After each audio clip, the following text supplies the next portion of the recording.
What's going on, everybody? Doc here, Average Gamer Guys, back again. More Last Day on Earth action.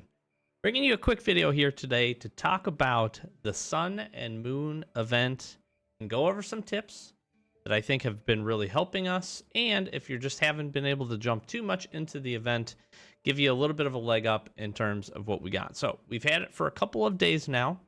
And I want to just showcase a handful of things. All this stuff we're about to lose, and we're about to get into some new events here. Got about a week left as of recording this, and we have made some fantastic progress. So a couple of things up front. Just like in past events, if you're not familiar, Winter of Despair and a few others, your whole goal here is reputation gain. That's what you're trying to get. That's what you're trying to do. We swap between this account and our mobile account, which is why we're getting some quick progress. So as of recording of this, you can see we're on level 26, which is pretty good. That's been a nice bit. As with the Winter Despair event, there's 45 total levels. And then in addition to that, you get these lunar packs, which are showcasing Rottweiler puppies for every level that you gain after that. It's important to note that as you start here, as with the Winter Despair event, the reputation required per level increases just about, I will say just about every level that you get it increased. So right now you see we're at 620 out of 660. I think we originally started, it was at 400 or 450 maybe. I think 400 or maybe 300, somewhere around there. We've gotten up to these 26 levels, and it's increasing each time. We would expect that increase to continue all the way up to level 45, and then likely, I think where we're going to end up is probably 1,000 points to get the Rottweiler puppies, but don't quote me on that. That's just a guess at this point, just in how we've seen kind of the track go. It also kind of makes sense that that's where they would get us once we get up there. So there's tons of great rewards here. One big thing, just as an initial tip up front, kind of peg where you want to go. Peg what's important to you in terms of what you want to grab out of this event. Me personally, on my free-to-play account, level 15 was big for the 2 captains cards. Obviously, some weapon blueprints could be really helpful for some folks. Other folks are going to be on the top-end rewards. I do think level 34 is awesome if you're trying to get some of your weapon mods done. Mines are also really great. You get some great seasonal progress. If you're more late game, you should shoot for the top end. Kevlar armor, super helpful. Obviously, drone flight controllers are absolutely critical if you're trying to work through some of your blueprints. You've got a blueprint for the drone module. That's personally what I'm trying to hit here. And obviously, you've got some of the seasonal events, some really cool things here. That's kind of a first, just small initial tip. If you don't want or need to get to some of the top end, this is one of those events where I do feel like if you play every day, second tip, play every day. If you play every day, you're going to make great progress. I can promise you on that. I have a good sense that if you play every day, clear the location, defeat the boss, work through and grow your seeds, and I'll talk about that in a second, I really think you can get to level 45 without spending any rations, without spending any money, without buying anything in the shop, if you have the supplies, obviously, to be able to do that. So that's where we're at here. And you'll come over, you'll drop these things in here. I'm going to do this really quickly. Let me split these down because I want to talk about the different things. But I want to see it jumps. I think it jumps 20 or 5. Well, this was 5 points. Maybe it's 5 points. Sometimes I feel like it's... Anyways, it jumped up. So we gained an extra reputation level. And we're up to 665 now to get here. So maybe it won't get to 1,000. I don't know. That's just my guess. So that's where we're at here. You've got a couple of additional things that you can do once a day that you can't reset. Can't reset this location that we're in, the actual hidden garden. But there's a few things that you need to do consistently. The first thing is to understand what is going to give you reputation. You have 5 main items, 5, that are going to give you reputation. First, you have rice seeds. These are going to be given to you, a handful of them every day from the farmer over here. He is going to be helpful, and he's going to let you take them. You see we've got him here. He's going to give you 20. You can then drop these in just like you would any other seeds, and they will grow up from these. And it's 2 seeds per 1 rice stem. Okay, keep that in mind. Then you can take those rice stems and you can come over here to these 2 rice cookers and you can make bowls of rice. Now I will say charcoal here, super effective. This is like the best. These are like the best cookers in the entire game. I wish that we had this back at our base to be able to smelt things, because charcoal here lasts literally forever. It is awesome. So you've got rice seeds. You can come in here. You can drop in 3 rice stems to get 1 bowl of rice. Now you might be saying, hey, Doc, why is that important? You can just drop in rice seeds. You can just drop in rice stems. What you're going to want to do, though, to maximize the gain with the resources is you're going to want to cook up rice bowls with every single possible rice seed that you can get it to the rice bowl. Here's the reason why. These rice seeds gain 1 reputation point in the hidden garden. That's not bad. You get a lot of these, which is pretty cool. You get 3 reputation gain for 1 single rice stem. So you're essentially turning 2 points into 3 points. You then take these 3 points, and it takes, again, 3 rice stems to get all the way up to 30 reputation points. So you should be doing this with regularity. You should be constantly growing these things, throwing them in. If you do this like once or twice a day just to keep everything up, you should end up seeing about, I don't know, maybe 24 bowls of rice if, again, you have all of the rice seeds to be able to do that. And you're going to get those by clearing the location, doing these daily things. That's a ton of reputation gain when you go to think about it. Even just getting 12 bowls of rice is a lot. But again, I think you should have an opportunity to get 24 very, very easily if you're stopping in here again. This is going to cook down to 6. It'll leave you 2 rice stems. You come, you top this back up. You're going to be good to go. So that's another major tip. The other 2 items that you have are kumquats and you have candy apples, which are the things that the shop is going to try to sell you and also come in these packages. These kumquats you can see here give 15 reputation points.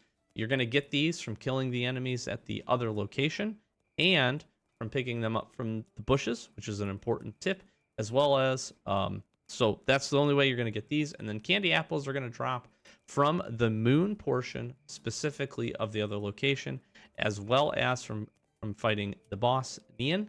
And you should get a handful of these over the course of your journeys. I do think these can very rarely drop from enemies as well.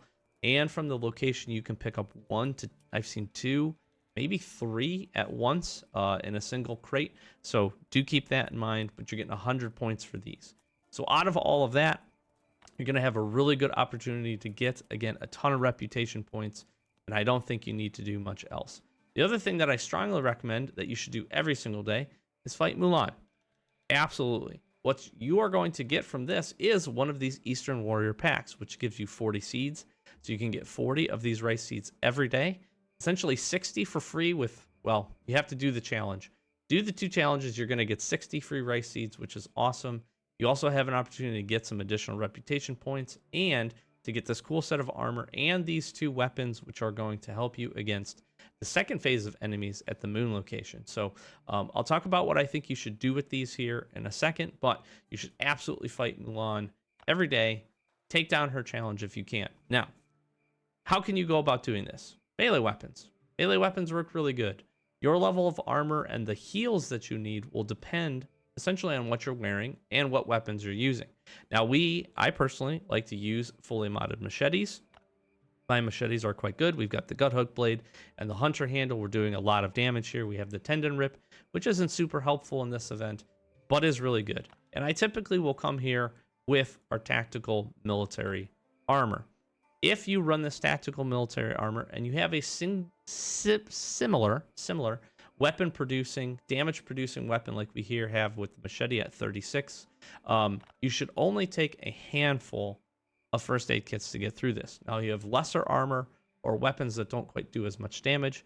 Come prepared with a little bit more heals in your back pocket. I also like to make sure that we have self-healing on because that's going to be 1 free heal when you go to take this down. Essentially, you're going to fight each one of these enemies, this little guy, this dude here with the bow, these 2 guys, and then you'll fight Mulan. Each have a little bit different. We'll run through that fight here in a second. Essentially, once you kill Mulan, you'll be able to come over and open up one of these free packs, which is pretty cool. I like this. I like the way that they went about this, just because it gives you an opportunity to get some cool stuff.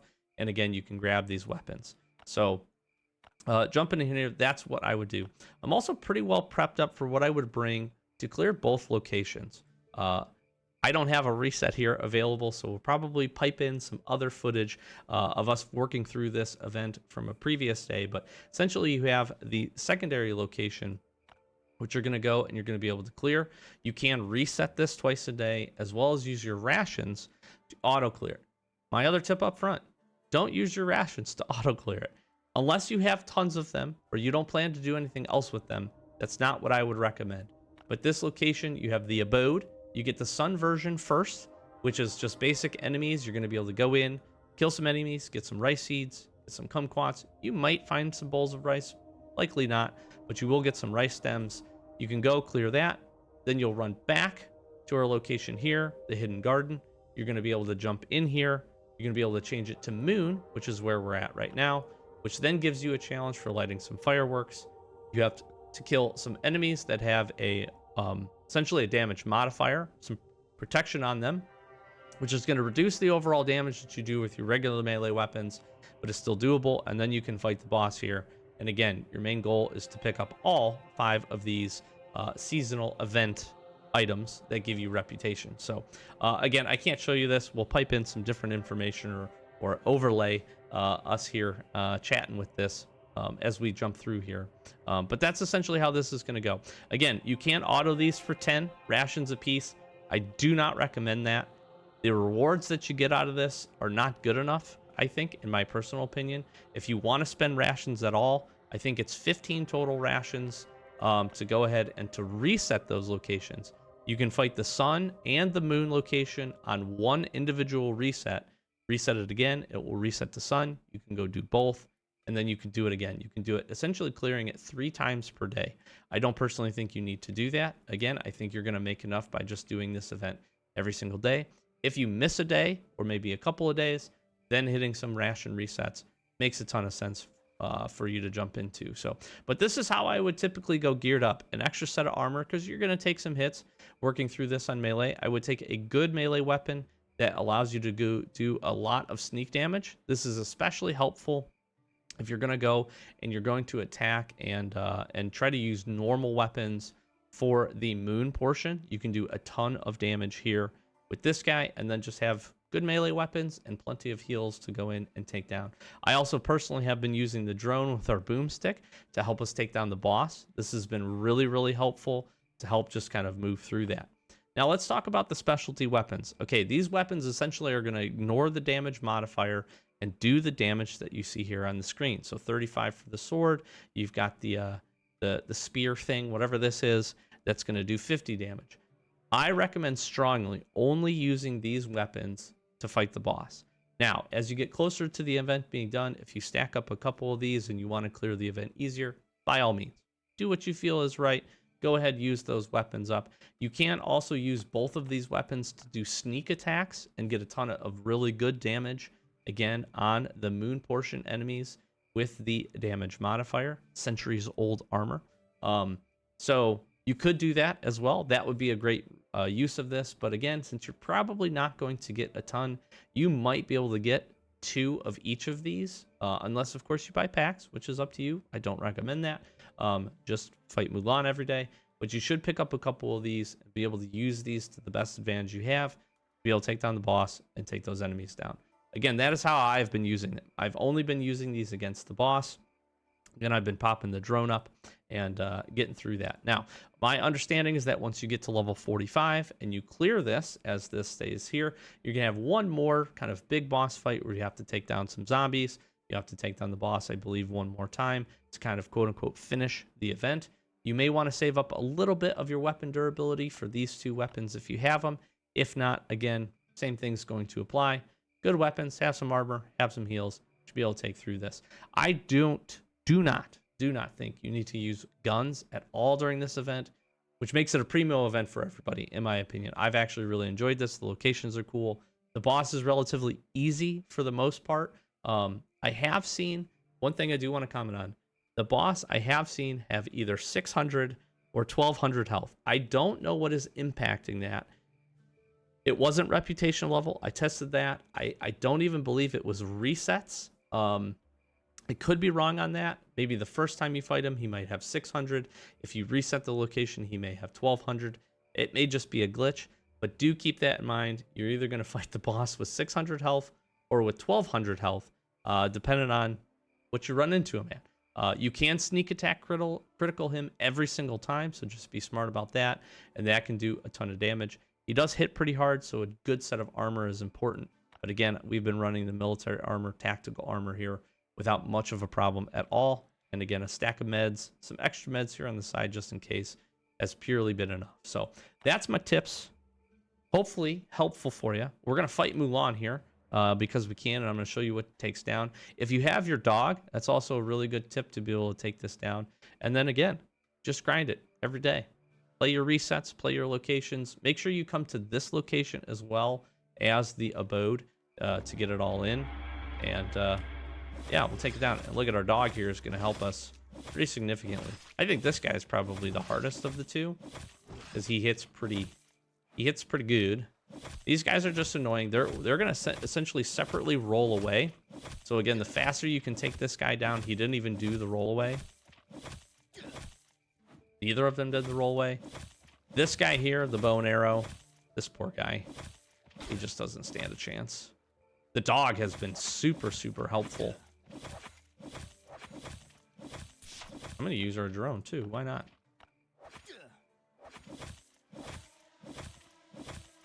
We're getting the dog. We're getting the drone. Look at all this damage we're doing. This is wild. Easy peasy. If you have that stuff set up to do that, 100% that is the way to go. That is 100% worth it. And again, once you clear this up, you're going to be able to open one of these. We have completely dodged the weapons. The good part is the next two are going to give us these weapons. I'm looking for one more of these. And again, if we can get another sword, that would be really, really helpful. So thank you, drone, and thank you, dog, for helping us take this down. And again, all you're coming in to do, keep your rice cooker going, keep your rice stems and seeds working for you, drop in your items, and you should have a pretty good chance, again, of making some really nice progress in this event, picking up some absolutely awesome resources. So I hope this was helpful. I'm going to flash some socials. Like, comment, subscribe. Help the channel grow. We've got plenty of other good Last Day on Earth action coming for you here at the end. And I want to tell you, keep an eye out for the end of this week, a video that took quite a bit of time to put together, quite a bit of editing, and I think you are very much going to enjoy it. Like, comment, subscribe as well to help us grow. We are nearing our first major milestone, which is 1,000 subscribers, and it is all thanks to every one of you checking these videos out. So if you're stopping in here, welcome to the channel. If you're new, if you've been around, thank you for the continued support. We do sincerely appreciate it. And again, good luck on this Sun and Moon event, and keep an eye out for later this week. A really fun video. Looking forward to it. So with that, close it out. Back Average Gamer guys. Thanks for watching. Catch you next one. Peace.